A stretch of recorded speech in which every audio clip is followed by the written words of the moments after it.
would not call it an accident or an act of God. Nothing can happen to you that isn't in accord with your character. I mean, this is just a young kid. This is a young kid, and one of the giveaways when you hear somebody described as being so good, so nice, so loving, that shows that all the negative potential of life is not being expressed, and it isn't just missing somewhere. So whatever small seed is in there, somebody else comes in and uses that in an extreme expanded form against them. So people who get attacked, mugged, raped, victimized, because they are denying their own aggressive, assertive potential to fight for their own rights, to protect themselves. And the world takes that power and uses it against them. But isn't it kind of a cruel situation in life in which you would expect a little kid to face these issues this early? You know what I mean? Sure, life is very cruel.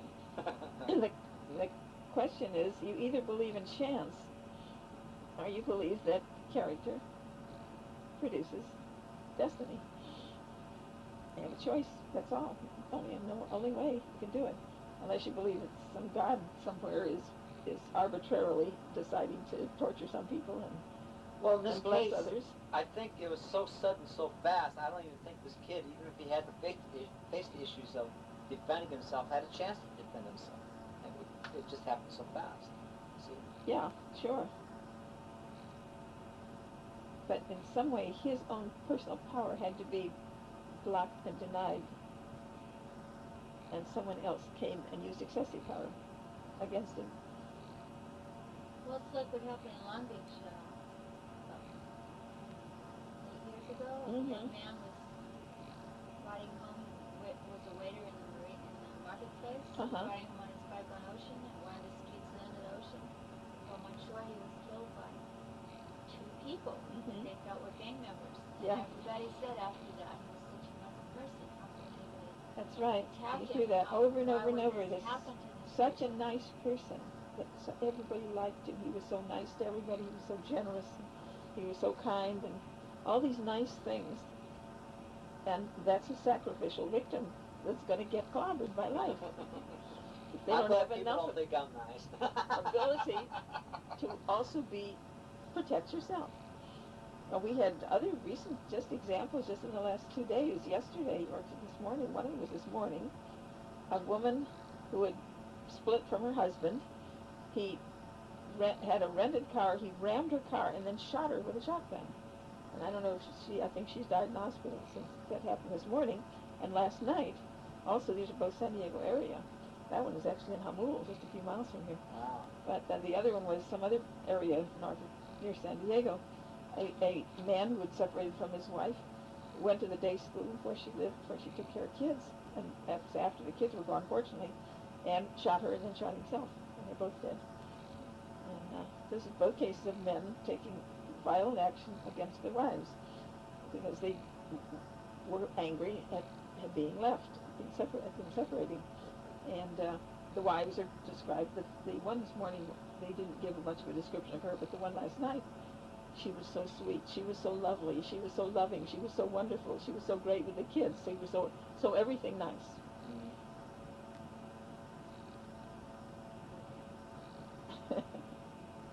Dead giveaway on it whenever they say that. Anytime you see extremes, it is apt to get painful. Remember, the metaphors is like a thermostat. If it gets too hot, you die. If it gets too cold, you die. In the middle is the life-giving range. So if you go so far into sacrificing yourself for the good of others, you're going to get sacrificed. Let's say you're doing a chart of a person with a wonderful spiritual potential, Pisces and all that. What are you going to say? Well, I think for your own health, you should be a little nasty now and then. Just don't carry your savior bit to the point of being a martyr and a victim. That's all. I say it that way. I had this in my mind comes up with me a lot because I see it happening. Yeah. I see it happening to me, and this had me.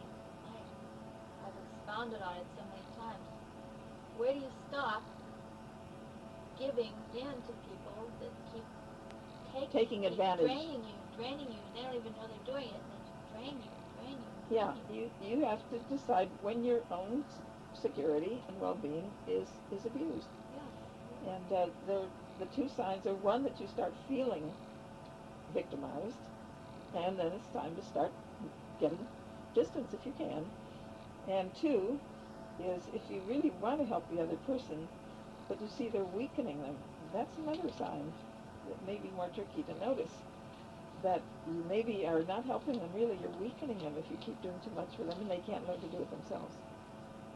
That's a danger with kids often. The parents do too much and they don't learn to do anything themselves. So those are the two warning signs of someone who's sliding into martyrdom. And life is a balancing act. We need to help other people, but we've got to protect our own needs too. Constant balance there. Well, it's a tree of life too. Middle's the path of Uh-huh. balance. And one side you're too severe, the other side you're too merciful. Mm-hmm. Well, I'll give you an example. In fact, I even have the chart because I was looking at it.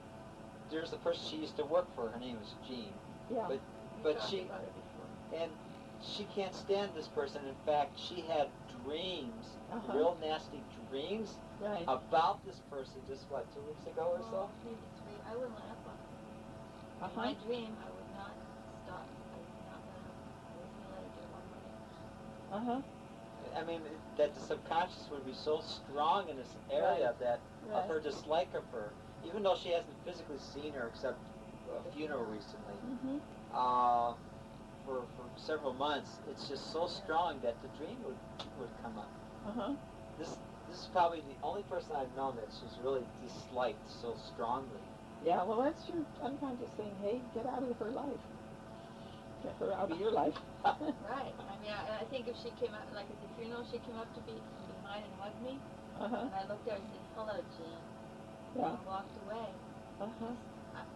It's like I'm going to say to her, stay away from me, don't get any closer, don't come near me, I Right. don't want to talk to you. Yeah, you know what else we'd have if we took 3 degrees off this? What's that? We'd have the 8th house cusp, that's 0 Aquarius, and Neptune right on the 8th house cusp. There we have it. And Yep. when the ascendant is square the moon, that means the part of death is going to be square the 8th house cusp, including that Neptune. That's when I first looked at it, I think, when I saw that Mars on the 4th house and the ascendant square the moon, I says, that's got to be the exact time. Yeah, very likely. Yeah. And that would put the anti-vertex back in the neighborhood of 23 Taurus instead of 26. So that would be opposite Chiron, and Chiron is much more likely to be the health and the death of the victim. Pisces side of Chiron rather than Venus. Well, you heard his father has cancer. Yes. Yeah, and you see, what we're seeing is a karmic thing with the whole family. That the father is becoming a victim. With the health, cancer is an illness of hopeless, helpless. Feeling helpless, feeling victimized by life.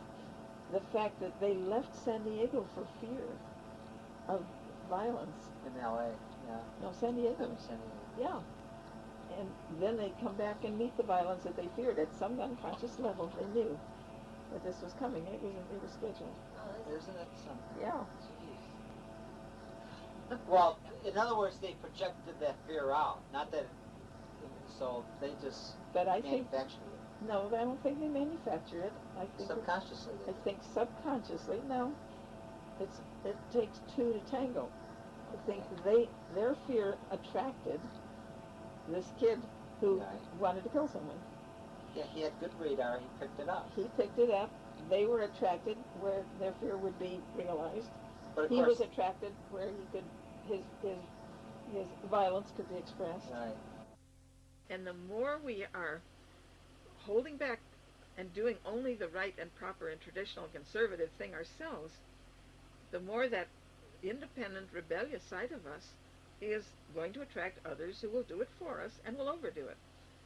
I will never forget a chart of a woman I had who had most of her chart Virgo and Capricorn and Cancer, and very traditional and very proper, and she was a good wife and a good mother and a good citizen, and she did all the social causes, and she was a model in every way what society admires in a woman.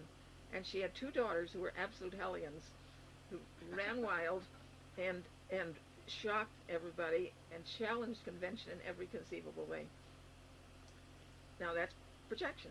When we're blocking a part of ourselves, we attract someone else who will overdo it for us. Well, it's almost similar to Diana doing it to the royalty over there. Yes, but it's also Diana and Dodie, because Diana really was empathic and sensitive to the needs of others, and Dodie really was totally self-centered. Exactly. He had run through a string of women in the past. He had walked out on unpaid bills for houses he'd rented. He had a string of bad debts and lawsuits pursuing him. He was a totally self-oriented person, and she was a giving and loving person. They were absolute mirror opposites in that. So do you think in those terms, I think they would not have been happy. They would not have been happy. No. It was simply the romantic high that they felt. She was looking for emotional love, and he could talk a good game of love. He was a tremendous ladies' man. Smooth. Yeah. Smooth, absolutely smooth operator. Yeah. And whether or not he genuinely felt anything, we'll never know. But he'd convinced her he did. And that was what she'd wanted all her life. She was an absolute romantic, looking for this fulfillment through a man. And he was looking for the fame and the power and the celebrity status, which he already had, and this was going to enhance it. Plus, his father wanted to get even with the royal family. Exactly. His father was furious at being denied British citizenship and being snubbed by the English, and his father was preparing that house that the Windsors lived in. Prince who resigned the kingdom for so many years with Wally Simpson, and he was preparing that for Dodie and Diana to live in, and it was going to be a feather in his cap when that thing happens. Of course, he was encouraging it, and so that reminded me of old Joe Kennedy pushing his kids to be president and getting them killed.